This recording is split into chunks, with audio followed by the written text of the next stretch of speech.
너희는 여호와를 의지하라 하는 제목으로 진리를 증거하고자 합니다.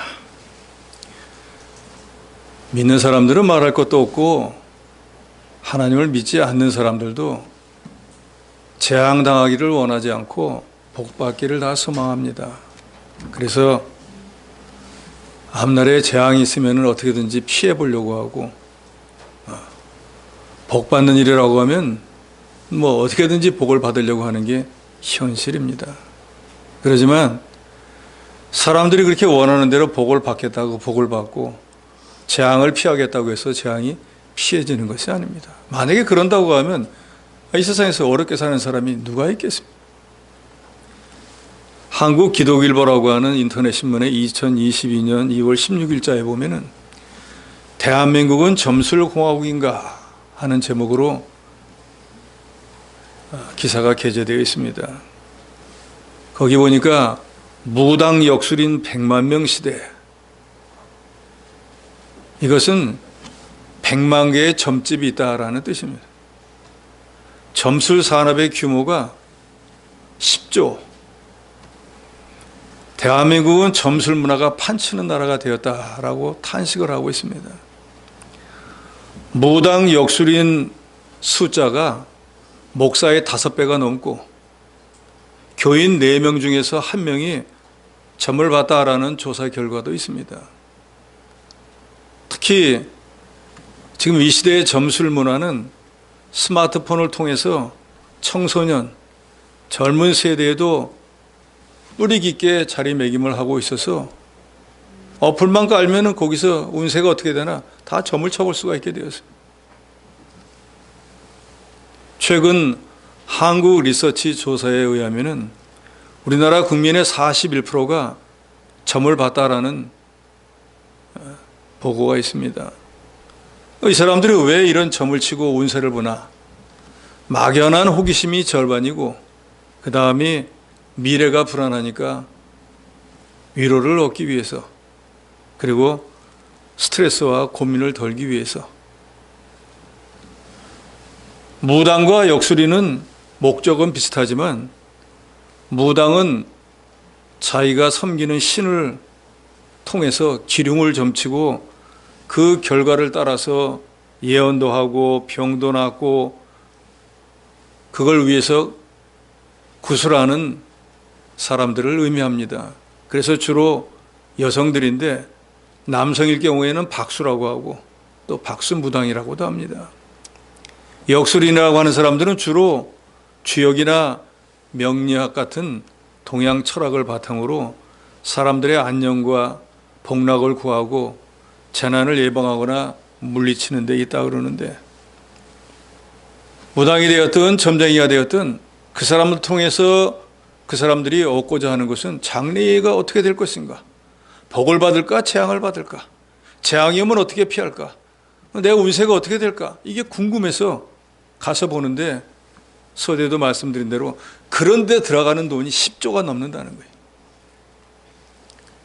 전도서 7장 14절에 보면 형통한 날에는 기뻐하고 곤고한 날에는 되돌아보아라. 이 두 가지를 하나님이 병행하게 하사 사람이 그의 장래를 능히 헤아려 알지 못하게 하셨느니라. 저와 여러분처럼 예수 믿는 사람들은 하나님이 우리 인생의 모든 것을 주관하시기 때문에 우리는 1분 1초도 앞날이 어떻게 될지 모른다는 것을 압니다. 여러분 이걸 믿으십니까? 그렇기 때문에 우리는 장래일 염려 걱정할 필요가 없어요. 모르는 일을 점쟁이가 어떻게 가르쳐 주겠어요? 무당이 어떻게 재앙을 막아주냐 그 말이에요. 어떻게 하나님이 예비하지 않은 복을 그 사람들이 갖다 줄 수 있느냐 그 말이에요. 아무리 철학을 하고 종교를 갖고 수도를 하고 열심을 가지고 학문을 닦는다고 해도 자기가 누군지 어디서 와서 어디로 가는지 그 사람들은 모릅니다.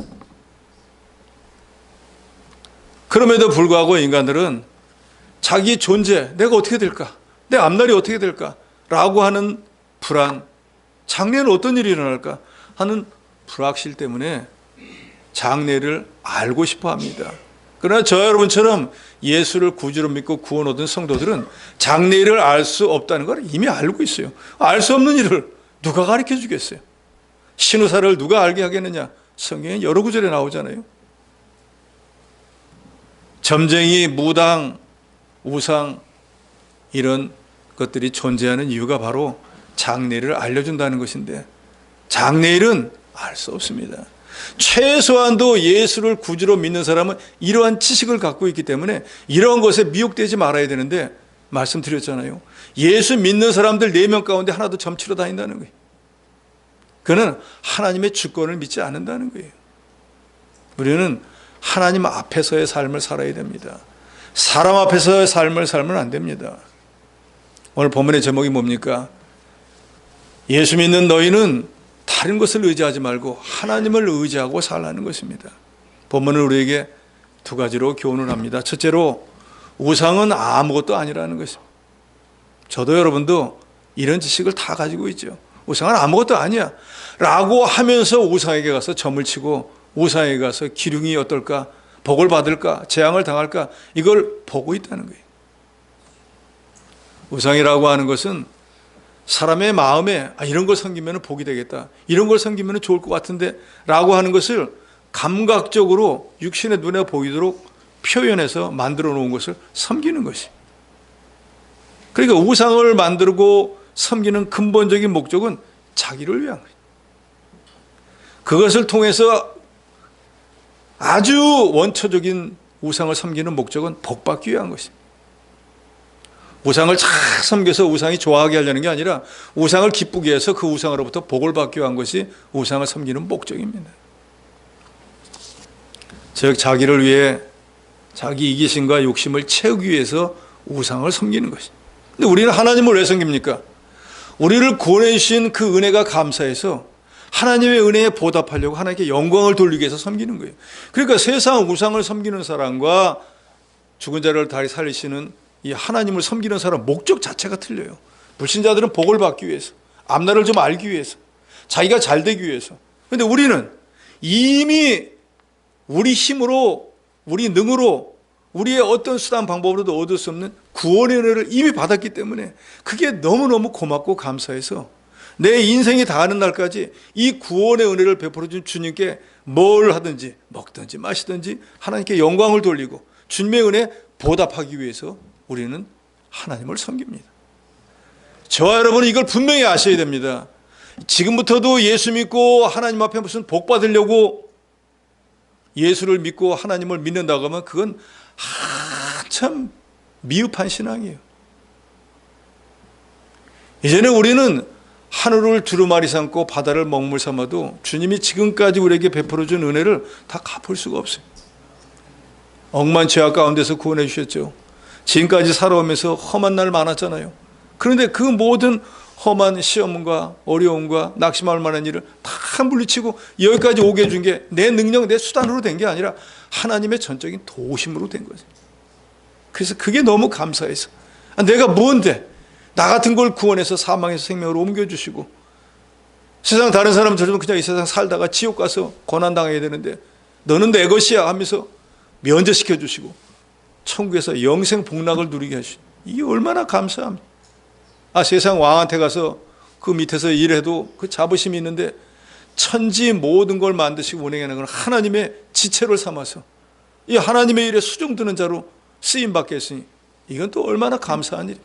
또 쓰임만 받게 한 것이 아니라 주를 위해서 복음을 위해서 하나님 교회를 위해서 뭔가 수고를 한 게 있으면 그걸 다 일일이 기억해 놓았다가 하나님 나라에 가면 그걸 또 상급으로 다 갚아주시는 그런 참으로 존귀하고 복된 자가 돼. 이게 너무너무 감사해서 이걸 좀 갚아야 되겠는데 이걸 어떻게 갚을까 해서 내 재능과 내 시간과 내가 가진 재물과 뭐 이런 걸 가지고 주님을 영화롭게 하는 거예요. 이게 바로 우리가 예수를 섬기고 하나님을 섬기는 목적입니다. 신학자 제이 에번스는 우상 숭배는 인간의 마음에서 생겨난다. 사람들은 죄를 사랑하고 그 죄로 인해 책망받기를 원하지 않는다. 그래서 그들은 책망하지 않을 신을 스스로 만들어낸다. 우상을 섬긴다고 했고 우상이 왜 우상을 바로 안 섬겼어 하고 책망 안 합니다. 그잖아요. 복채 가져와서 섬기기만 하면은 그동안에 그 뭐 재앙이라고 하는 걸 다 씻어주는 거예요. 그런데 우리 하나님은 주여라고 부른다고 해가지고 복을 주지 않습니다. 회개하라 하고 자기 죄를 먼저 회개하고 난 뒤에 온전히 회개한 게 보이면 그때 복을 주시지, 회개하지 않으면 아무리 하나님 앞에 나와서 주여 부르짖어도 복 안 줍니다. 우상과 하나님이 다른 점은 바로 이런 거예요. 우상은 자기만 기쁘게 해주면 무조건 오케이. 우리 주님은 아무리 우리 주님에게 가도 회개하는 면이 없으면 절대로 안 들어주십니다. 우리가 잘 알지만 영적인 의미로 우상은 하나님보다 더 사랑하고 하나님보다 더 귀히 여기고 하나님보다 더 지배를 받는 거는 그게 무엇이 되었든, 예를 들어서 자녀를 하나님보다 더 귀히 여기고 더 사랑하고 그 자녀 때문에 이것저것 믿는 일을 못한다면 그 자녀가 우상이 되어버린 거라 그 말이에요.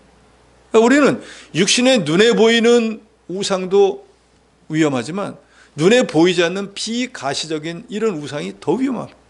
그래서 저도 여러분도 잘 알지만 우상 중에서 제일 크고 감당하기 어려운 우상은 바로 내 자신입니다.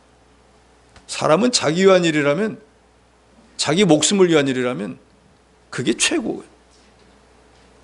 하늘에서 불을 내리던 위대한 선지자도 내일 너 죽는다고 하니까 어떻게 했습니까? 걸음하나 살려라 도망가잖아요. 아무리 위대한 선지자도 자기 목숨은 정말로 자기에게 귀한 거예요. 그게 없으면 더 이상 생존하지 못하니까요. 출애굽에서 40년 동안 광야 생활을 하나님의 은혜로 마치고 가나안 땅에 들어가기 바로 직전에 신명기 또 여호수아를 통해 가지고 너희가 들어가는 땅에 가서는 그 백성들과 친근 지내도 말고 또 그 백성들이 섬기던 신도 섬기지 말아라. 그리고 광야에 나오자마자 제일 먼저 모세를 통해서 10계명을 주면서 1계명부터 4계명까지 하나님에 대한 계명을 주면서 우상을 만들지도 말고 섬기지도 말고 쳐다보지도 말고 하라고 하나님께서 분명히 말씀했습니다. 여호수아는 또 제일 마지막 장에 보면 온 이스라엘을 모아놓고 분명히 경고하지 않습니까? 나와 내 집은, 너희들은 어떻게 하든지 나 상관 안 하는데 나와 내 집은 우리 주 예수 그리스도 여호와 하나님만 섬길 거야. 너희들은 너희가 원하는 신을 섬겨. 그러니까 온 이스라엘 백성들이 우리도 그렇게 하겠습니다. 하니까 여호수아가 말합니다. 너희 그렇게 못한다. 그렇게 하겠습니다. 그래서 돌을 갖다 놓고 거기다가 서약해라 하고 서약을 합니다.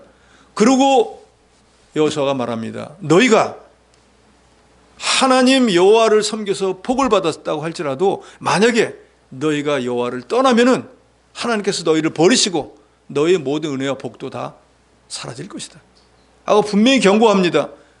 가나안 땅에 이스라엘 백성들이 들어갔습니다. 여호수아와 여호수아 때 세웠던 장로들이 있을 동안에는 그래도 믿음을 지키고 살았어요.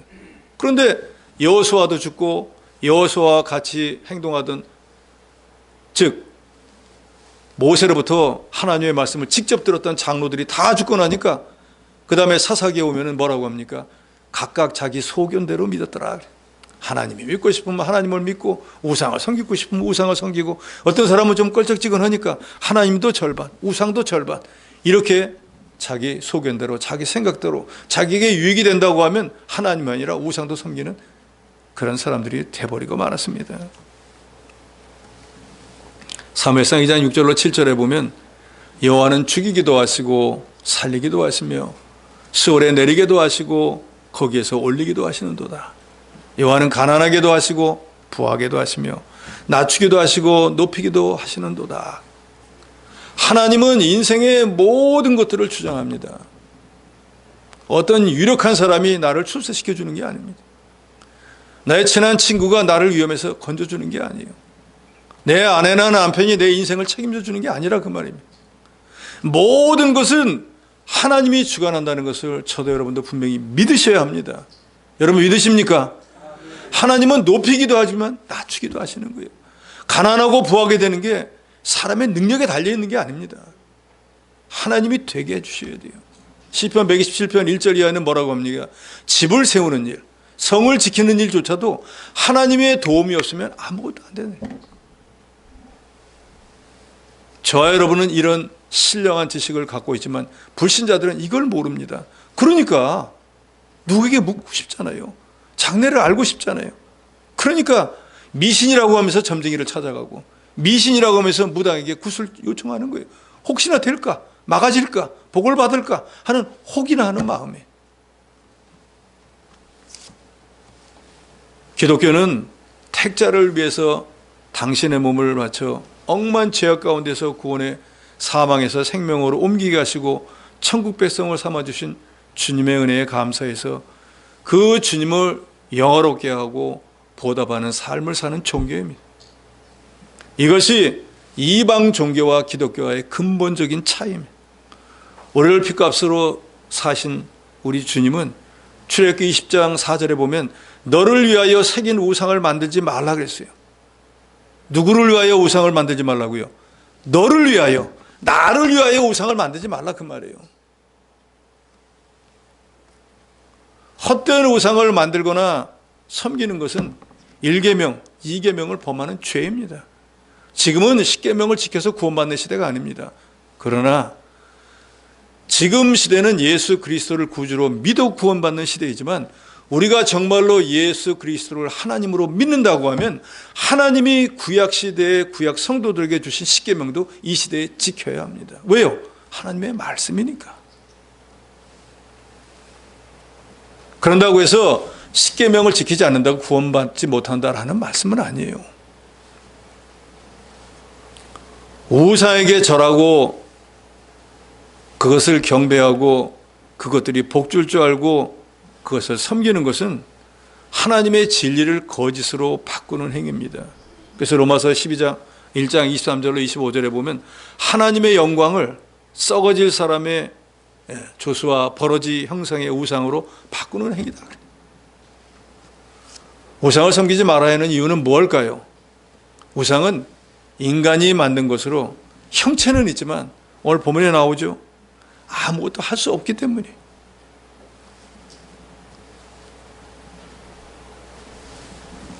(4절에서 7절까지) 저와 여러분이 같이 한 목소리로 읽도록 하겠습니다. 4절에서 7절입니다. 시작. 그들의 우상들은 은과 금이요 사람이 손으로 만든 것이라. 입이 있어도 말하지 못하며 눈이 있어도 보지 못하며 귀가 있어도 듣지 못하며 코가 있어도 냄새 맡지 못하며 손이 있어도 만지지 못하며 발이 있어도 걷지 못하며 목구멍이 있어도 작은 소리조차 내지 못하느니라. 이게 바로 우상의 근본이에요. 그러니까 아무리 몇십 메타 몇백 메타 되는 우상을 만들어 놓고 그거에 복줄 줄 알고 가서 그걸 섬긴다고 할지라도 그것은 아무것도 하지 못한다. 자기를 섬기는 사람들이 그렇게 온갖 맛있는 거 가지고 오고 온갖 금은보화를 바치면은 그래도 눈을 한번 떠가지고 아이고 잘했네, 내가 복 줄게 라고 얘기를 좀 해줘야 될 거 아니에요. 그러잖아요. 불신자들 막 100일 지성 기도를 드린다 그러잖아요. 그 우상 앞에 가서 100일 동안 막 절을 하면은 100일째 되는 날은 우상이 눈을 딱 뜨고 아이고 수고 많이 했네, 소원하는 대로 내가 아들을 줄게 이렇게 대답을 해야 될 거 아닙니까? 그런데 그 우상은 말 못합니다. 눈도 깜빡거리지 못해요. 아무리 만난 걸 차려놓아도 한 점 먹어보지도 못해요.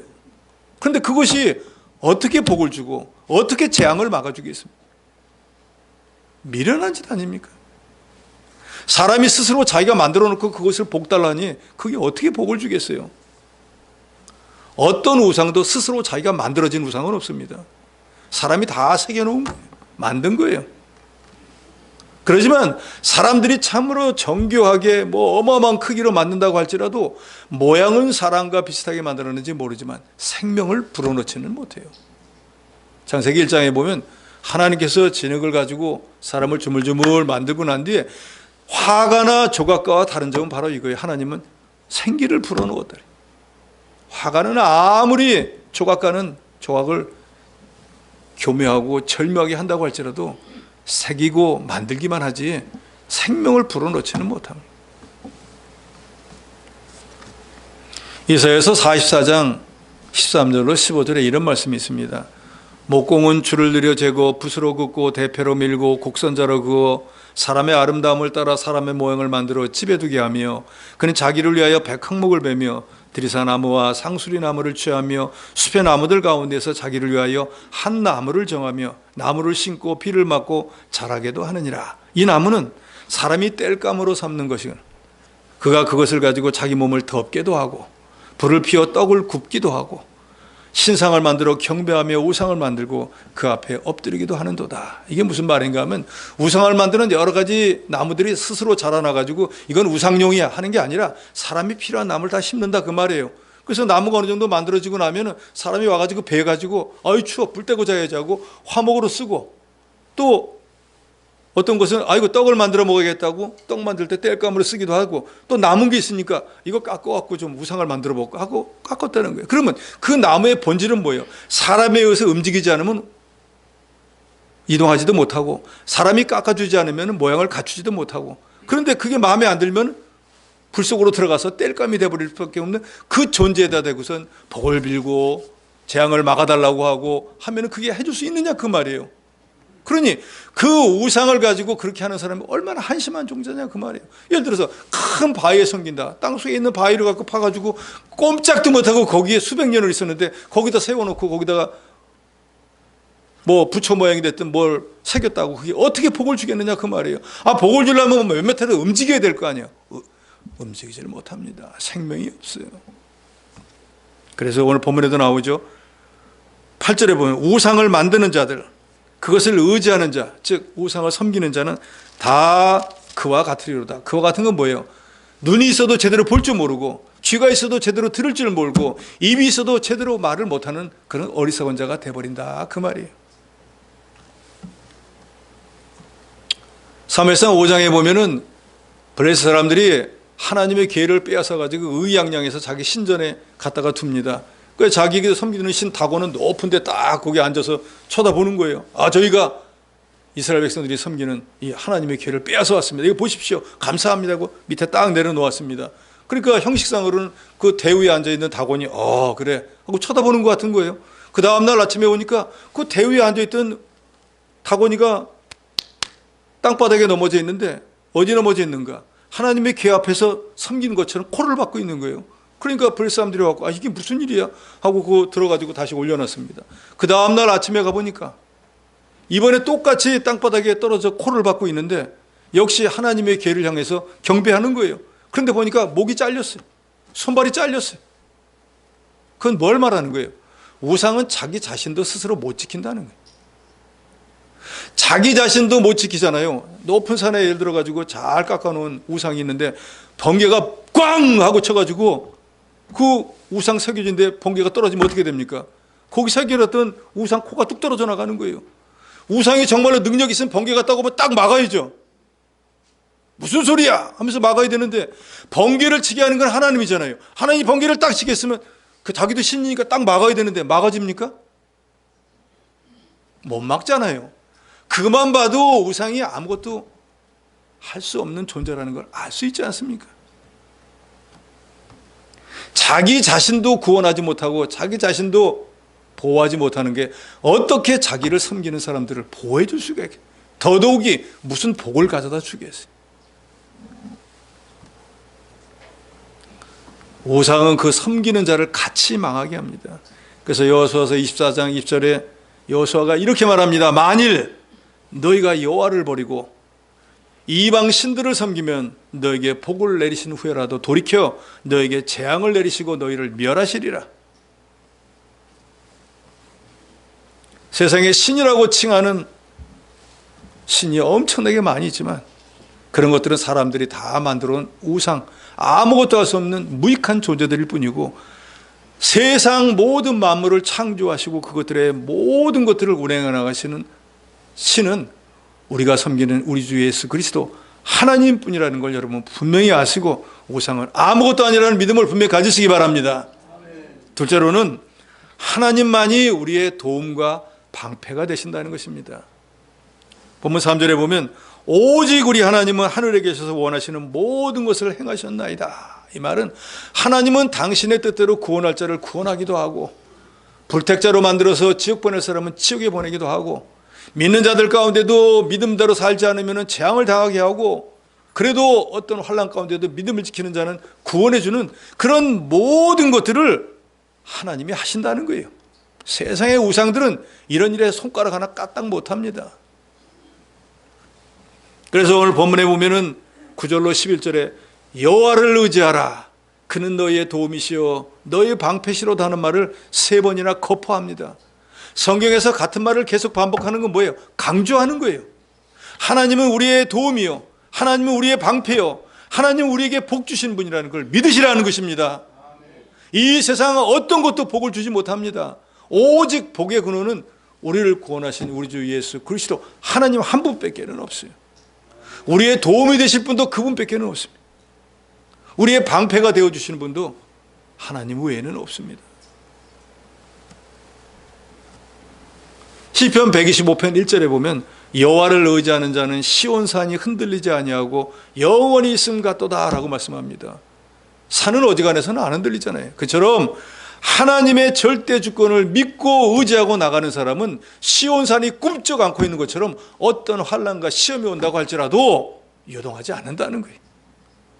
아이고 이거 어떡하지 죽겠는데 하고 염려 근심 걱정하지 않는다는 거예요. 사람들도 그렇지 않습니까? 불신자들도 어떤 일을 당하다 제일 마지막에 가면은 이런 말을 하잖아요. 2판 4판이야. 그 무슨 뜻이에요? 자기 모르는 일을 할 수 없으니까 되든 말든 자기 생각대로 하겠다 그 말 아니에요. 그러잖아요. 그런데 그런 사람이 제일 무서운 거예요. 그래서 우리가 농담으로 그러잖아요. 세상에서 제일 무서운 사람이 누구예요? 앞이 안 보이는 사람. 불신자도 막다른 길에 가면 2판 4판이야. 난 내 뜻대로 내 마음대로 할 거야 하면 그 사람 제일 무섭잖아요. 그런데 우리는 이미 하나님이 우리의 모든 걸 주장하는 걸 알기 때문에 살아도 주를 위해서 죽어도 주를 위해서 하나님의 뜻이 아니면 결코 어떤 세상도 나를 어떻게 할 수 없다. 시편 118편 6절에 뭐라 그러죠? 뭐라고 하죠? 모르시면 제가 찾아드릴게요. 제가 하는 말씀을 따라 하시기 바랍니다. 여호와는 내 편이시라. 내가 두려워하지 아니하리니 사람이 내게 어찌할꼬. 아멘. 내가 여호와를 경외하고 온전히 믿는 믿음을 가지면 하나님이 내 편이 됩니다. 그러면은 하나님이 내 편이 되면 이 세상 어느 누구도 나를 어떻게 할 수 없어요. 하나님을 이길 자가 세상에 어디 있습니까? 그러니까 내가 하나님의 편이 되지 못하니까 세상에게 정복을 당하는 거예요.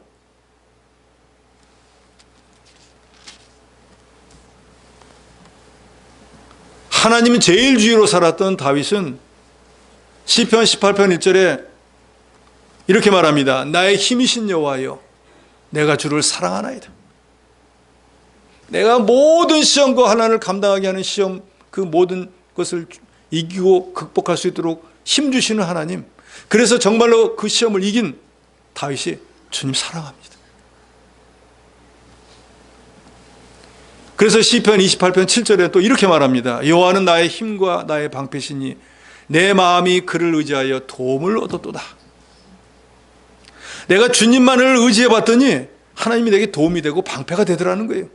이거는 지식적으로 알아서 한 얘기가 아니라 다윗이 장구한 세월 동안 사울의 추적에서 꼼짝없이 죽을 뻔한 그런 여러 경우를 실제로 자기가 체험하고 난 뒤에 이게 내 힘으로는 안 된 일이었는데 하나님의 도움, 하나님의 방패가 돼서 막아주셔서 이런 일이 있었구나 하고 자기가 깨닫고 신앙 고백을 하는 거예요.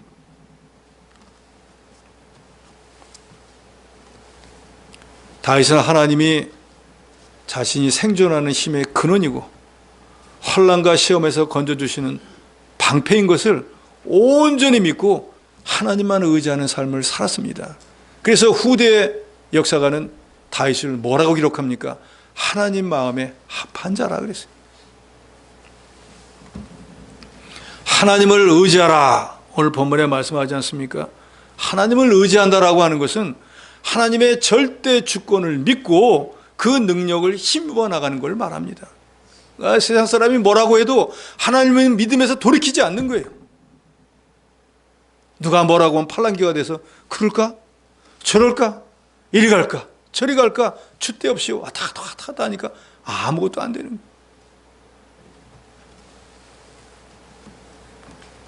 시편 56편 11절에도 이렇게 말합니다. 내가 하나님을 의지하였은즉 두려워하지 아니하리니 사람이 내게 어찌하리까. 그러니까 하나님을 의지하여서 제일 먼저 믿는 사람들에게 하나님이 주시는 그 은혜가 뭔가 두려워하지 않는 거예요. 그러니까 내가 앞날이 두렵다는 것은 무슨 뜻이에요? 하나님을 전적으로 의지하지 않는다는 거예요. 여러분, 하나님을 의지하시기 바랍니다. 그러면 제일 먼저 뭐가 없어져요? 내 마음에서 두려움이 없어지는 거예요. 장래가 어떻게 될까? 내일 일이 어떻게 될까? 자식들이 어떻게 될까? 하는 두려워하는 마음이 없어지는 거예요. 하나님이 알아서 해주시겠지 하고 오히려 더욱 하나님을 의지하게 되는 거예요. 두려워하는 마음이 없으니까 마음이 평안하지 않겠습니까? 심령에 낙을 두리지 않겠습니까? 아무리 은근 보화를 쌓아놓고도 그저 근심, 걱정, 염려가 끊이지 않는다고 하면 차라리 그게 없는 게 낫잖아요. 자식은 태상급이라고 했는데 자식 때문에 염려, 근심, 걱정한다고 하면 자식이 없는 게 낫잖아요.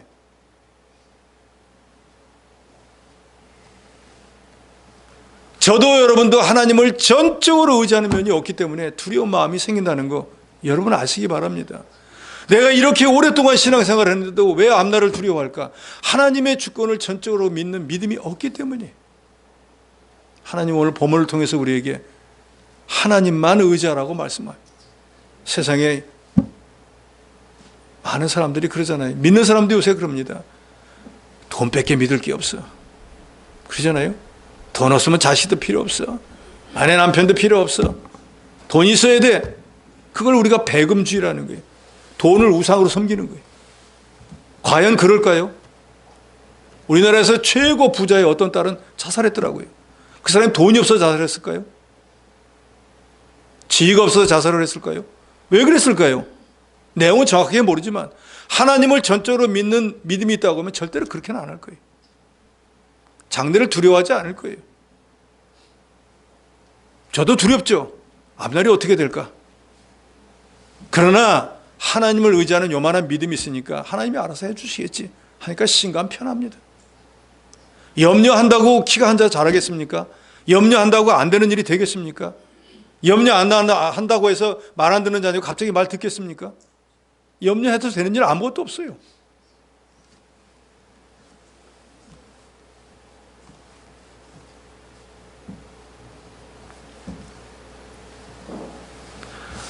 에스라서 8장에 보면은 에스라는 비록 포로로 잡혀갔지만 거기에서도 학사였기 때문에 아주 지식이 높은 사람이라 그 이방인들도 에스라를 아주 높이고 존경했습니다. 그래서 왕과 막 독대하는 그런 사이예요.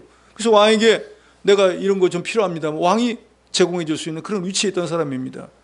그런데 에스라가 백성들을 데리고 예루살렘으로 올라가려고 하는데 날마다 그 왕에게 말할 때 우리 하나님은 천지 모든 만물을 지으시는 하나님이라 선을 행하는 자에게는 하나님 은혜를 베푸시는 분이라고 날마다 가르쳐 놓고 자기가 예루살렘까지 가려고 하니까 그 먼 길 가다가 혹시 도적이 나올까 해하는 사람들이 있을까 겁이 나가지고 왕이시여 우리에게 말하고 군병을 좀 빌려주시면 좋겠습니다 라고 말하니까 하나님의 주권을 여태까지 믿고 의지하고 하나님이 최고라고 하다가 갑자기 인간에게 가가지고 병사 빌려줘 말 빌려줘 하려니까 하나님의 모든 것들이 다 거짓말이 되어버릴 것 같아서 안 되겠다.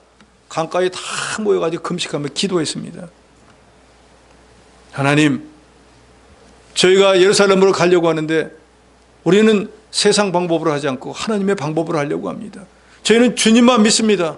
가는 길에 매복한 자의 손에서 저희를 지켜주시옵소서. 악한 자들의 손에서 저희를 막아주시옵소서 하고 3일 동안 간절히 기도하고 출발해서 갔습니다. 성경 기록하고 있습니다. 거의 넉 달을 갔는데 거기에 어마어마하게 많은 대적들이 기다리고 있었음에도 불구하고 한 사람도 그 사람들을 해하지 못했어요. 그 사람들이 왜 하지 못했을까요? 하나님께서 그들의 눈을 가리고 그들이 해하려고 하는 마음을 바꾸어 놓아서 하지 못하도록 하신 거예요. 거리상으로 따지면 1400km가 되는 그 당시에는 길이라는 게 별로 우리 지금 시대가처럼 이렇게 대로가 나 있는 그런 시대가 아니잖아요. 그런데 그러한 길을 갈 때에도 하나님만 의지하고 가니까 하나님이 그들의 도움과 방패가 되셔서 악한 자가 손대지 못하도록 지켜 보호해 주신 역사적 사실이 있습니다. 그럼 이 시대는 어떨까요? 우리가 하나님의 이 권능을 전적으로 믿고 의지하고 나간다고 하면은 하나님이 그 먼 길을 갈 동안에도 수많은 사람들이 한 사람도 손해나지 않고 해를 당하지 않도록 지켜 보호해 주신 하나님의 도움과 방패가 오늘 이 시대 우리에게도 임하지 않겠습니까? 바울은 자기가 복음을 전하며 전도하면서 이 하나님의 은혜를 자기 몸으로 체험을 했습니다. 그래서 고린도후서 1장 10절에 이렇게 말합니다. 그는 여기서 예수 그리스도예요. 그가 이같이 큰 사망에서, 이 말은 내가 지난날에 정말 죽을 수밖에 없었던 그런 큰 환난을 겪었는데 그 사망에서 우리를 건지셨고, 과거에 꼭 죽을 뻔했는데 하나님이 거기서 건져주셨다 그 말이에요. 또 건지실 것이며 이후에라도 건지시기를 그에게 바라노라. 과거에 나를 건져주는 하나님이 오늘 지금 내가 환난을 당하면 또 그 능력으로 건져주실 것이고, 오지도 않은 장래에도 또 그런 어려움이 있다고 하면 과거에 건져주신 하나님, 지금 건져주신 하나님이 그 능력을 가지고 미래에도 건져줄 거니까 염려 근심 걱정 없다 그 말이에요. 여러분 이걸 믿으십니까? 믿으셔야 됩니다. 그러기 위해서는 우리가 하나님을 전적으로 의지하는 믿음을 가져야 됩니다. 그러면 여호사밧이 대적들이 쳐들어왔지 않습니까? 다 망하게 됐잖아요. 그럴 때 하나님 앞에 나가서 금식하면서 기도합니다. 하나님, 우리는 더 대적들을 막을 힘이 없습니다. 우리는 그저 주님만 바라봅니다. 그게 뭐예요? 주님만 의지한다 그 말이에요. 저희는 다른 방법이 없습니다. 주님이 도와주시면 살고 주님이 도와주시면 저는 죽습니다. 그러니까 하나님이 어떻게 하시겠어요? 죽으라고 내버리겠어요? 너희는 이 전쟁에서 할 일이 아무것도 없다.